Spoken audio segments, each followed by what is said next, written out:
ஐயா, முருகனுடைய ஆறுபடை வீடுகள், அதோடைய சிறப்பு அம்சங்கள், மக்கள் அந்த ஆறுபடை வீடுகள வழிபடக்கூடிய அந்த விதத்த நீங்க எப்படி பார்க்குறீங்க? அதாவது முருக வழிபாடு அப்படிங்கிறது நமக்கு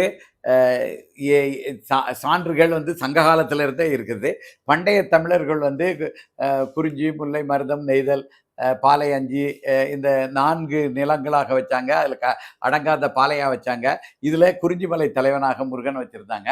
இதனால நம்ம தமிழர் வழிபாட்டுக்குள்ள முழுக்க முழுக்க முழுக்க பின்னி பிணைந்து இருக்கிறது இந்த முருக வழிபாடு.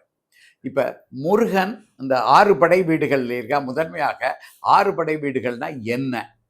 முருகன் 6 படை வீடுகள் என்ன சொல்லுவாங்கன்னா, முருகனோட வாழ்க்கையில நடந்த முதன்மையான சம்பவங்கள்லாம் எங்கெங்க நடந்துச்சதோ அந்த இடங்கள் தான் இந்த 6 படை வீடுகள் அப்படின்னு சொல்லுவாங்க. முருகன் முருகன்னாலே வேல், சூரபத்மனை அழிக்கிறதுக்கு அந்த வேலை தான் பயன்படுத்துறாரு. அப்ப அந்த வேலை வாங்கினார் இல்லையா, சிக்கல்ல தான் வாங்குறாரு. அந்த வேலை வாங்குற இடம் முதன்மையான இடமா இருந்திருக்கணுமா வேண்டாமா? அறுபடை வீட்டுல ஒன்னா இருந்திருக்கணும்ல. அது முருகனாலே வேல் தான், சத்தி வேல் தான். சத்திட்டு இருந்து வேலை வாங்கின பிறகுதான் இவரால அந்த வேலை வச்சுதான் சூரபத்மனை 2ஆ பிரிக்கிறாரு, எல்லாம் பண்றாரு. அப்ப அந்த வேலை வாங்குறது ஒரு ஒரு படை வீடாக இருந்திருக்கணுமா வேண்டாமா? இல்லையே.